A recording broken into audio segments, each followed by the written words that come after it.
Bonjour à toutes et à tous. Aujourd'hui, dans Regard Croisé, nous accueillons le docteur Nicolas de Tonac, psychiatre et membre du conseil de fondation de Foyer Handicap, devenu paraplégique à l'âge de 15 ans, et son fils Corentin, chauffeur à la fondation Foyer Handicap. Un entretien plein d'humour et surtout d'amour. Regard croisé. Alors bonjour docteur de Tonac, bonjour Corentin. Vous êtes aujourd'hui dans nos locaux pour nous faire part de vos parcours de vie. Pour commencer, pourriez-vous vous présenter en quelques mots? Alors, je m'appelle Corentin de Tonac, je suis le fils de Nicolas. Je travaille à la fondation depuis 6 ans. J'ai pas du tout commencé par le milieu de la fondation et du handicap et de l'aide aux personnes. J'ai commencé ma vie dans le cinéma. Avant ça, j'ai fait des examens de pilote de chasse, donc je pensais que je ferais un parcours très différent de celui-là. J'ai pas fait médecine comme beaucoup de gens dans ma famille, j'ai préféré faire du film. Donc j'ai fait des études un peu comme tout le monde en allant à Lausanne, à l'ECAL. Après j'ai travaillé dans une industrie où on survit pendant 10 ans, en faisant différents postes, en étant au départ réalisateur et en ayant des bases de monteur. Après, je me suis spécialisé dans des métiers du cinéma comme l'assistanat à la réalisation, ce qui consiste à décharger le réalisateur de toutes ces tâches qui seraient, on va dire, non artistiques pour lui laisser un temps maximum avec les comédiens. Et ensuite, j'étais dans l'unité caméra, j'étais deuxième assistant caméra, j'étais quelquefois premier assistant caméra sur des petits projets. J'ai fait du data managing pour un long métrage suisse qui s'appelle Un Juif pour l'exemple, de Jacob Berger. Et puis j'ai travaillé à côté de toutes ces années sur les plateaux où je faisais ces fonctions, sur des publicités, sur des films d'étudiants à différents postes. Donc j'ai travaillé de manière un peu couteau suisse pendant 10 ans. Oui, alors ça va être beaucoup plus long, parce que je vais fêter demain mon 74e anniversaire. Donc voilà, j'ai beaucoup d'expérience, c'est ça qu'on peut dire.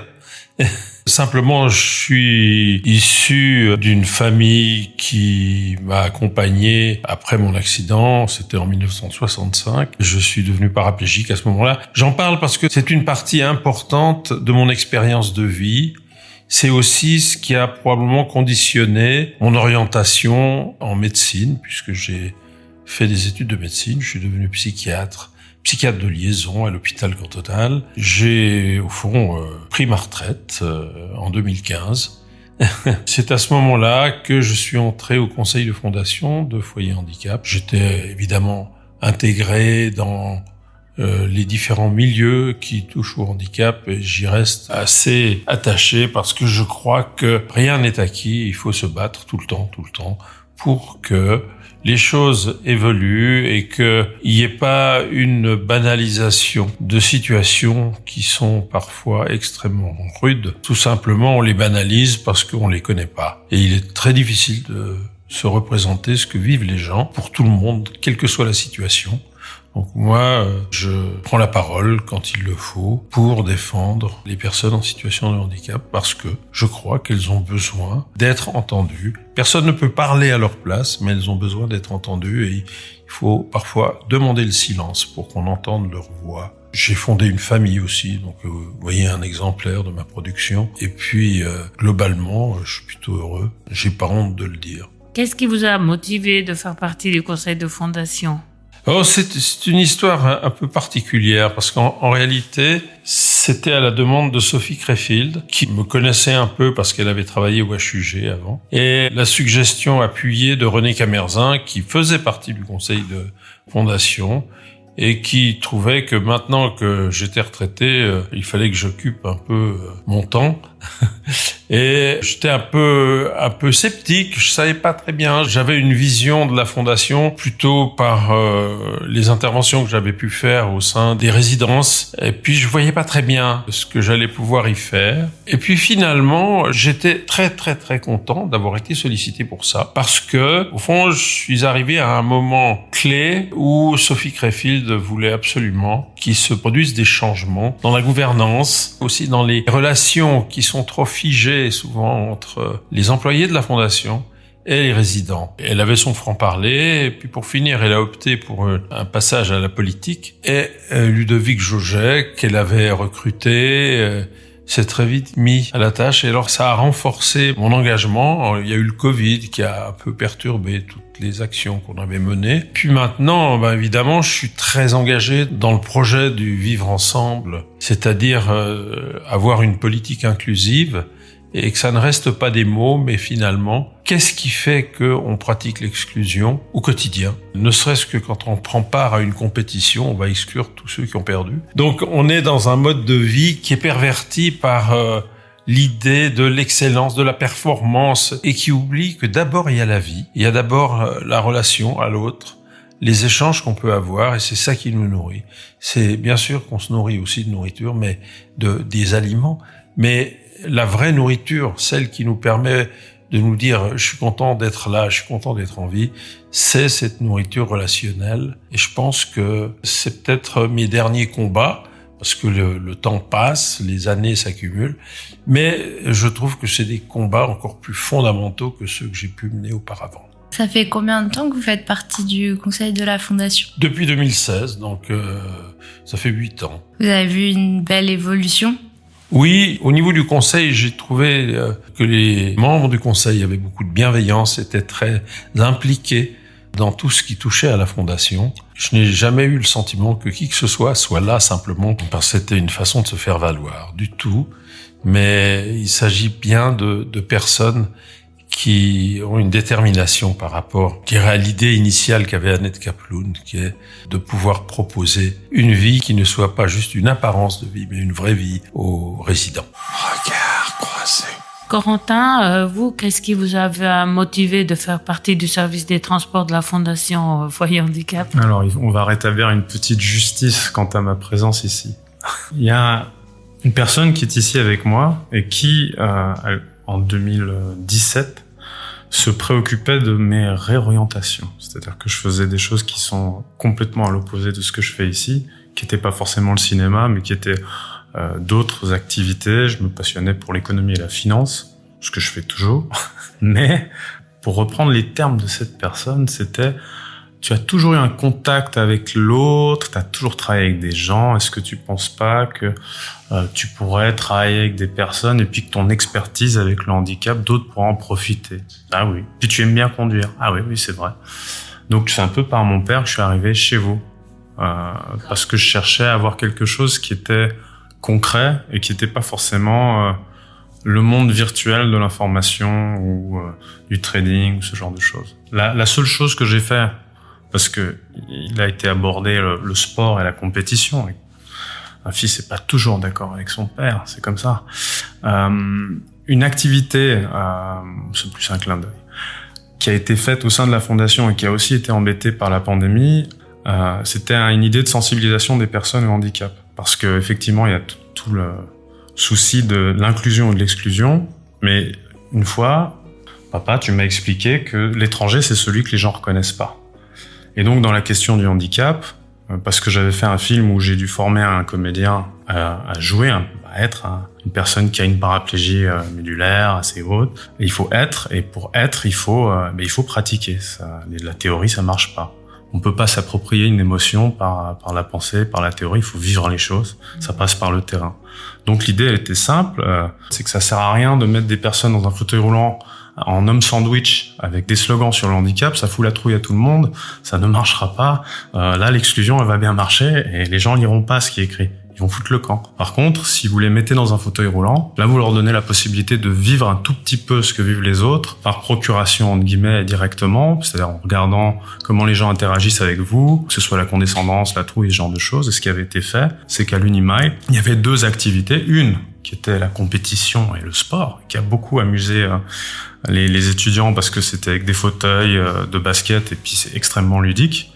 Et l'autre, c'était beaucoup moins ludique, c'était un parcours autour de l'Unimail avec des fauteuils qui sont ceux qu'on utilise pour pousser les gens, qui sont des fauteuils qui servent à déplacer. Donc c'est vraiment un peu réifiant, c'est-à-dire que la personne qui est dedans, c'est pas un fauteuil qui a été pensé pour elle. Ça a été pensé pour la personne qui va pousser ou va devoir enlever des cale-pieds parce qu'on rentre dans un ascenseur. Donc on peut instrumentaliser à soi ce fauteuil, mais quand il s'agit de le déplacer soi-même, c'est une vraie merde, pour parler français. Donc C'était intéressant parce qu'on voyait des gens qui étaient valides, qui disposaient de toute leur musculature, se prêter entre guillemets au jeu, ouvrir des portes, des doubles portes à l'université, rouler sur des pavés, des petites montées, des trottoirs, toutes les choses qui sont ô combien normales mais merdiques quand on les apprend. Et c'était 10 minutes de bonheur parce qu'on assistait à ces petits moments de bonheur et de détresse confondus. Et c'était une vraie sensibilisation parce que ça passait pas par un slogan ou quelque chose qui était externe, qui était hétérogène. Là, c'était vécu et c'était suffisamment simple pour qu'il y ait une émotion et qu'il y ait de l'encre à mémoire, si on veut. Donc ça, c'est une chose que je suis content d'avoir fait au sein de la fondation, même si j'aime beaucoup conduire mes clients. Ça, c'était peut-être une proposition un peu plus personnelle qui vient de mon ancien métier et tout d'un coup qui me permettait de sensibiliser parce que quand on forme des comédiens, quand on les dirige, quand ils doivent être quelqu'un et pas jouer parce que sinon le film est pourri, il faut vraiment trouver des moyens, des exercices, des pratiques qui permettent de vivre les choses. Et le meilleur exercice, c'est d'utiliser ces moyens auxiliaires dont on dispose et de les mettre en situation. Et est-ce que vous avez déjà véhiculé votre papa? Alors, la probabilité est assez élevée, oui. En 40 ans, j'ai eu quelques occasions. En fait, quand je suis arrivé ici, j'avais pas forcément besoin d'être formé sur comment on déplace une personne dans un fauteuil roulant. Par contre, ce que je savais, c'est que la seule chose que je connaissais vraiment intimement sur le handicap, c'était le handicap de mon père. J'étais absolument néophyte sur n'importe quel handicap, parce que j'avais pas d'intime. Je savais que ça passe que par là. J'ai un peu cassé les oreilles de Joseph ou d'Aori, qui sont mes collègues et mes supérieurs, en leur disant mais quand est-ce qu'on aura un exercice avec une ergothérapeute ou quelque chose où on apprend à manipuler le corps d'une personne sans faire n'importe quoi. En même temps, c'est trop compliqué pour l'enseigner en 2 journées, mais pour nous, ce serait essentiel. Donc il y a quand même un besoin, mais ce serait peut-être plus ambitieux que ça n'y paraît. Parce que la démarche qu'on a, si une personne qui tombe de sa chaise dans un bus, c'est d'appeler sur une ambulance, le 144, quelque chose. Mais en gros, en fait, on va demander à plus de personnes de faire les mêmes erreurs que nous. Sauf si, par chance, elles le savent. Mais vu qu'il y a peu d'ergothérapeutes dans les ambulances, il y a de grandes chances qu'ils soient aussi compétents que nous au moment de déplacer un corps, de savoir ce que ça va faire. Quel regard vous portez, Nicolas, sur le parcours professionnel de votre fils? Je trouve que il a vraiment pu et su profiter de son expertise, de son expérience de vie. Je dirais aussi du fait qu'il n'est pas gêné en face d'une personne en situation de handicap. Et il sait ce que c'est dans son quotidien. Il est né avec cela en face de lui. Donc il a eu une formation assez soutenue. Je trouve qu'il l'a bien mise à profit dans le travail qu'il effectue actuellement au transport. Il a des tas de potentialités, donc il serait capable aussi de faire beaucoup de choses dans ce domaine. Mais c'est lui, c'est son histoire. Je suis content parce que il rencontre des personnes, il se frotte aussi à une réalité où justement, comme il le disait, tous les handicaps se ressemblent pas, et donc il faut chaque fois trouver une façon d'être. Mais je dirais que chaque fois qu'on rencontre quelqu'un, on doit trouver une façon d'être pour rencontrer la personne, pour avoir un véritable échange. Mais il se débrouille bien. Je suis heureux qu'il puisse faire cette expérience-là. C'est important d'être dans la vraie vie, dans le concret, qu'il n'y ait pas justement le concret reluisant dans les canons de ce qui est porté au pinacle. Vous vous rendez compte, il est ceci ou il est cela. Mais en fait, j'ai eu le sentiment qu'il était assez heureux dans ce travail, et je trouvais que c'était réussi pour ça. Donc je suis content qu'il le fasse. Ouais, puis je pense qu'il y a un truc qu'on peut ajouter, parce que l'habitude prend naissance au premier instant, on banalise tout le temps. Et le fait de banaliser quelque chose, le fait qu'il y ait une routine, on pourrait penser que parce que j'ai un père en fauteuil roulant, les choses seraient acquises par rapport aux questions du handicap. C'est jamais le cas. En fait, l'aspect extrêmement précieux de mon travail, parce que j'ai une pensée extrêmement égoïste, c'est pas parce que les autres profitent d'une activité altruiste que je pense pas terriblement à ma personne. Où est l'or, en fait, dans ce boulot? Bon, c'est pas la paye.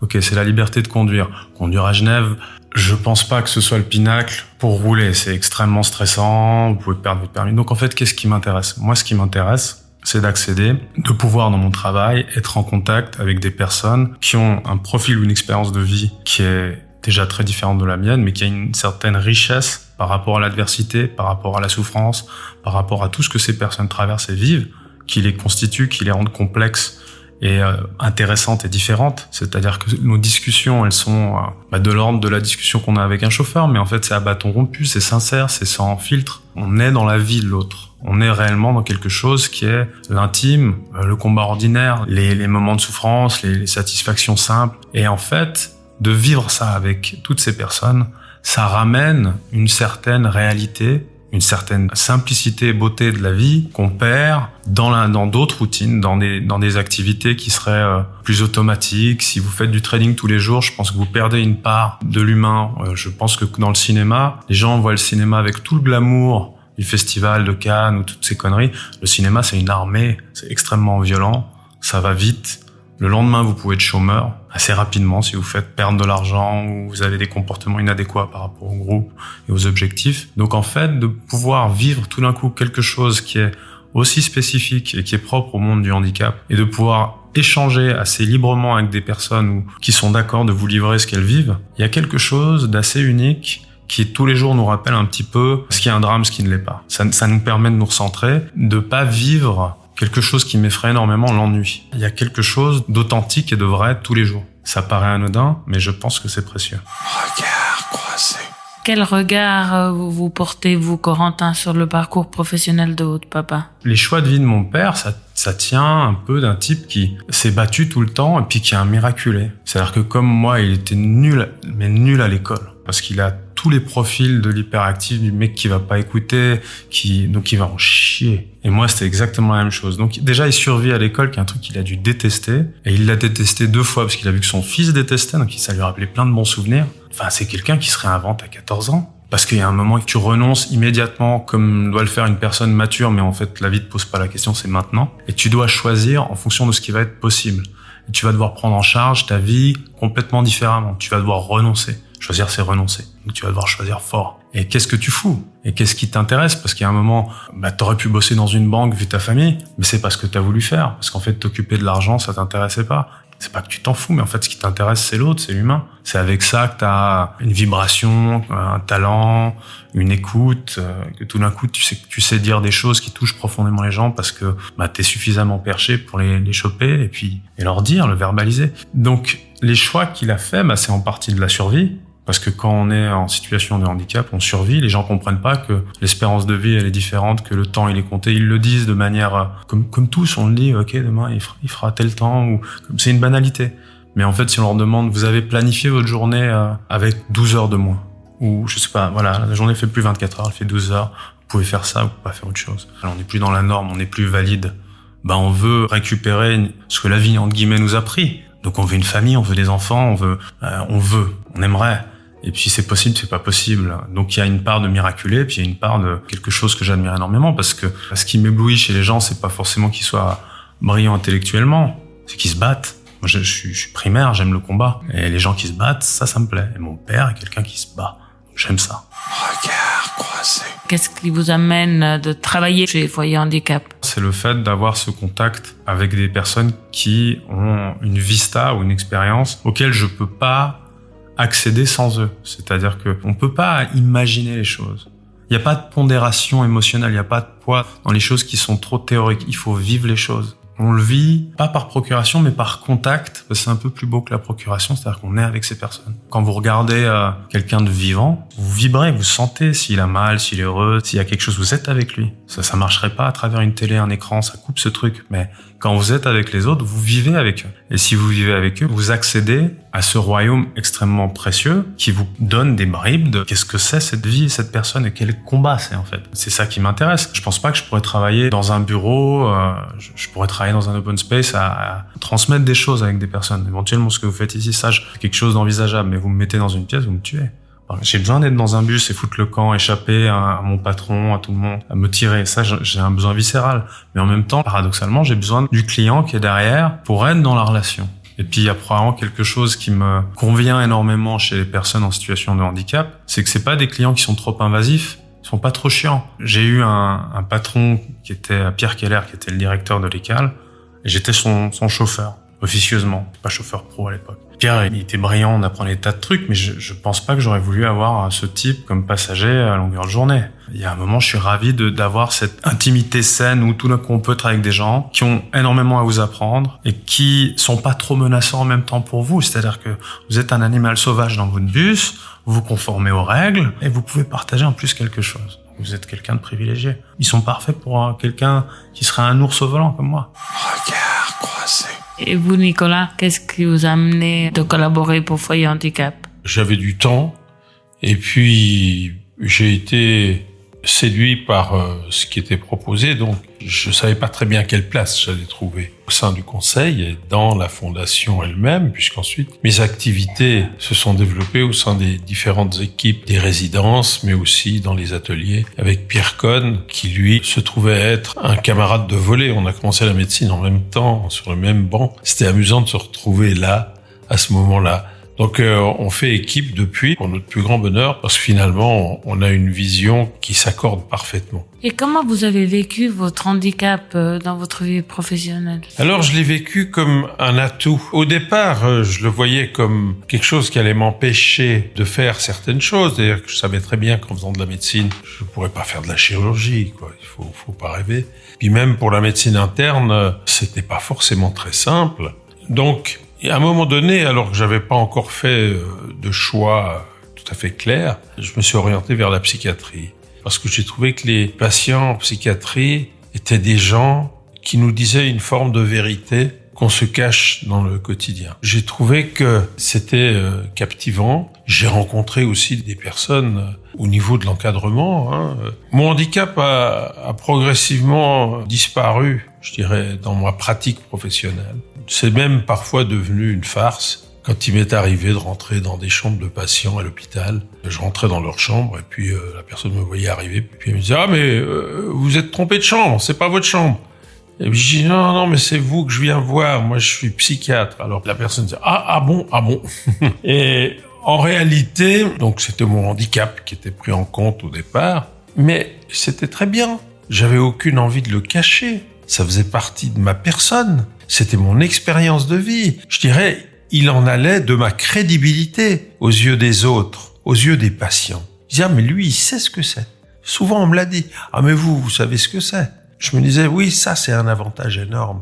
Donc, je l'ai vécu comme un avantage et non comme, je dirais, un désavantage, comme une difficulté. C'est pas venu tout de suite, mais c'est venu quand même assez rapidement. Il faut peut-être juste préciser que, en tant que psychiatre de liaison, j'ai travaillé dans un hôpital général.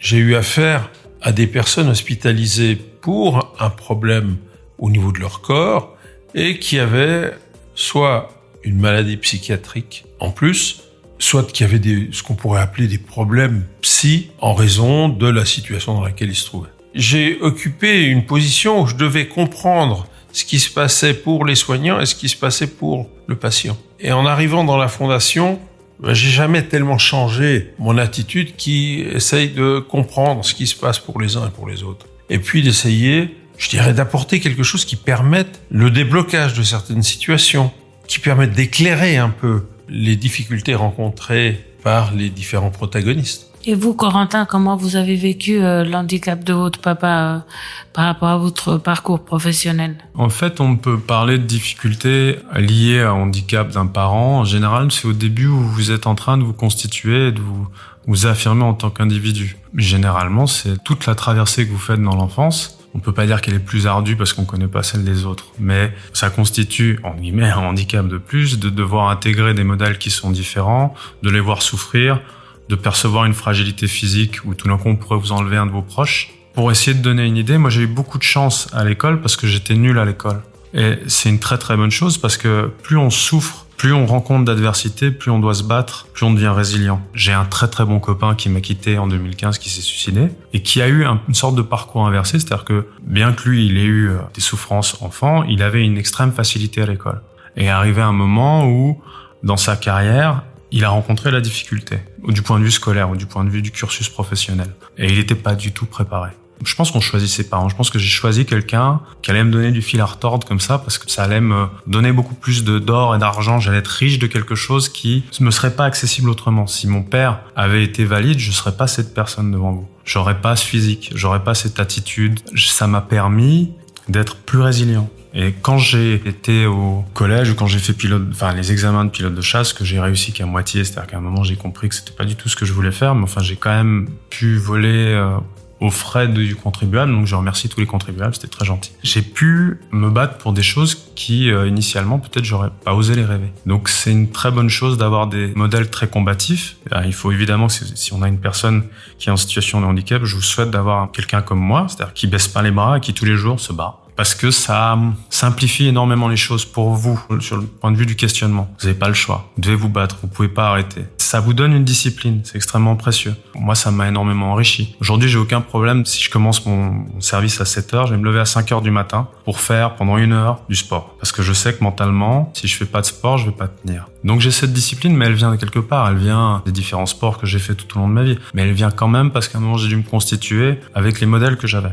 Et notamment mon père. Donc ça a été extrêmement précieux, mais c'est comme la chanson de Johnny Cash, A Boy Named Sue. Et Sue, c'est un prénom de fille. Donc si vous donnez un prénom de fille à un garçon, il va en chier à l'école. Et c'est justement ce que le père fait dans cette histoire, parce qu'il abandonne son fils. Et il lui dit, je savais que tu devrais réussir ou crever, parce qu'avec ce prénom, personne ne te laisserait tranquille.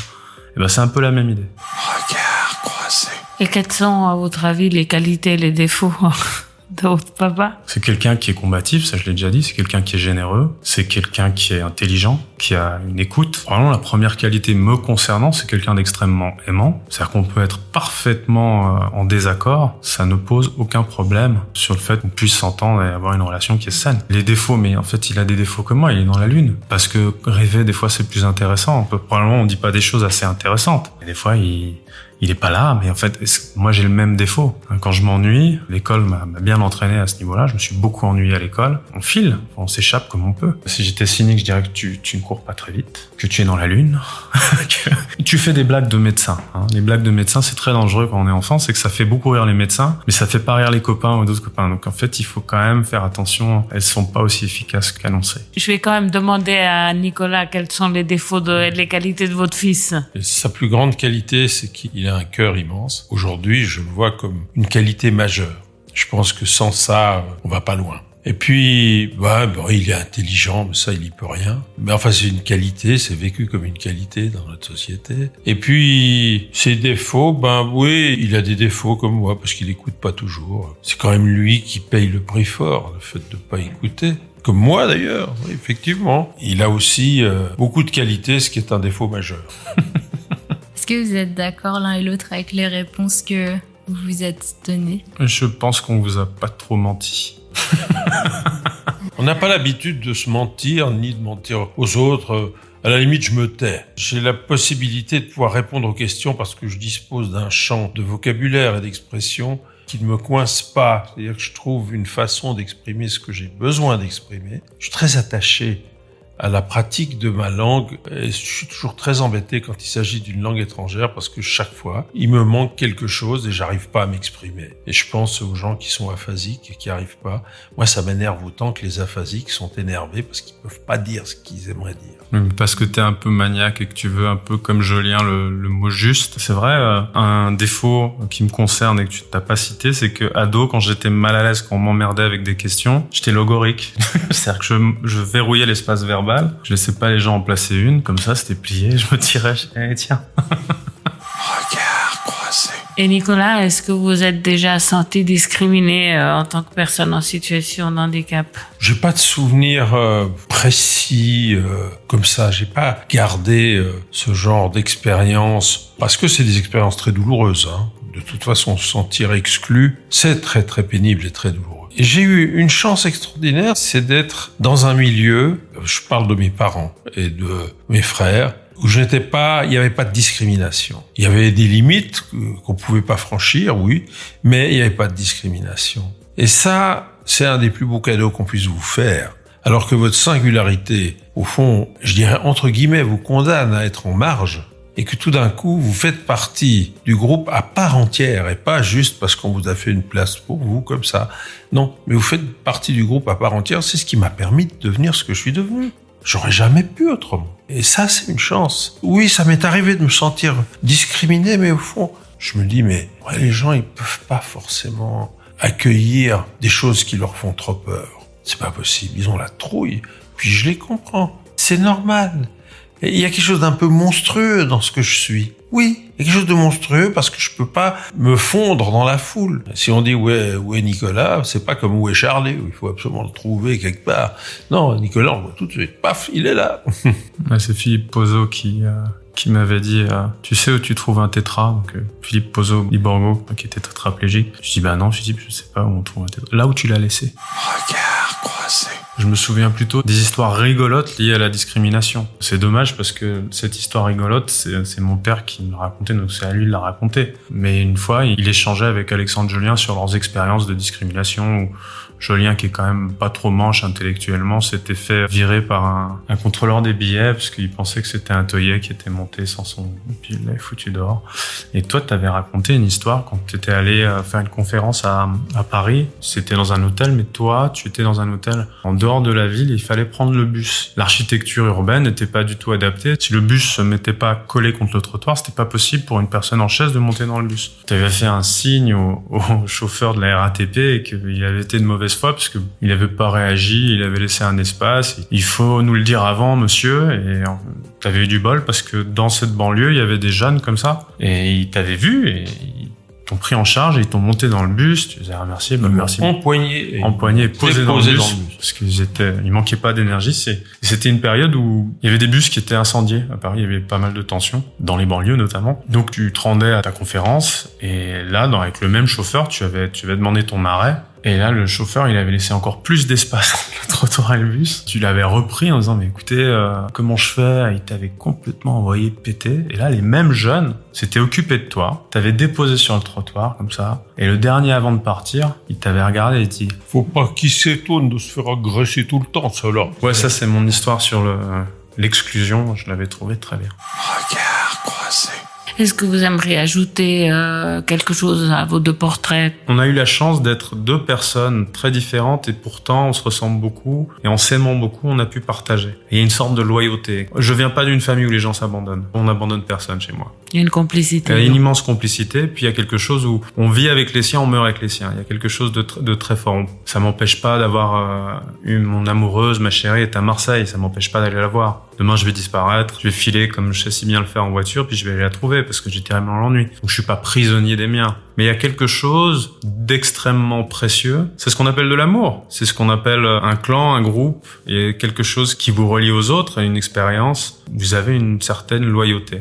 Je pense que c'est précieux aujourd'hui où beaucoup de gens abandonnent, se séparent, se désolidarisent. C'est pas ce que mes modèles m'ont montré. Je suis extrêmement attaché à ma liberté, mais c'est pas quelque chose que je vais oublier pour autant. Je sais d'où je viens et comment j'ai grandi, comment je me suis battu, comment je me suis fabriqué et grâce à eux, je pense que je serais pas vivant sans l'amour de mes parents. Je pense que j'aurais pas survécu à ma scolarité. Je me détestais suffisamment pour régler le problème assez rapidement. On est des personnes chanceuses parce qu'on s'est très bien trouvé. C'est quelque chose qui se cultive, la chance aussi.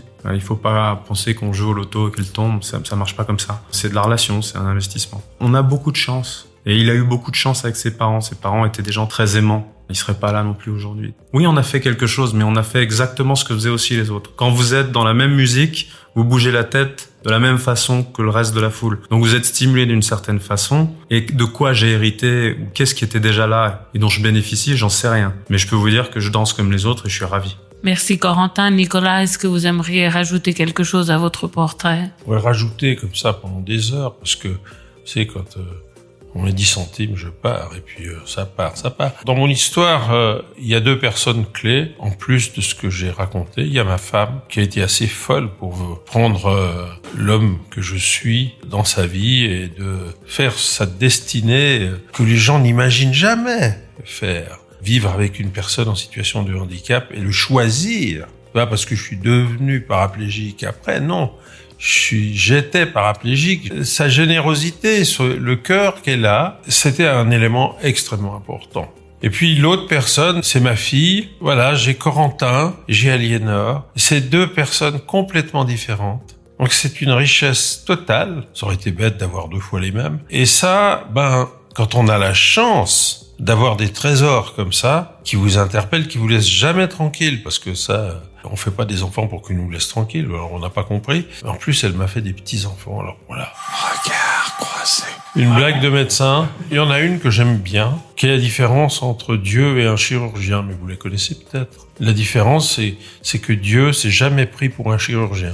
Nous, on avait la même au cinéma, ça marchait avec un chef opérateur. Mais si jamais le mercredi à midi, il y a un groupe, je peux donner l'adresse, il faut manger quelque part à Jussy, là, il y en a quelques-unes qui sortent. Il exagère. On parle des fois de choses très sérieuses. Pas souvent, mais des fois. Regard croisé.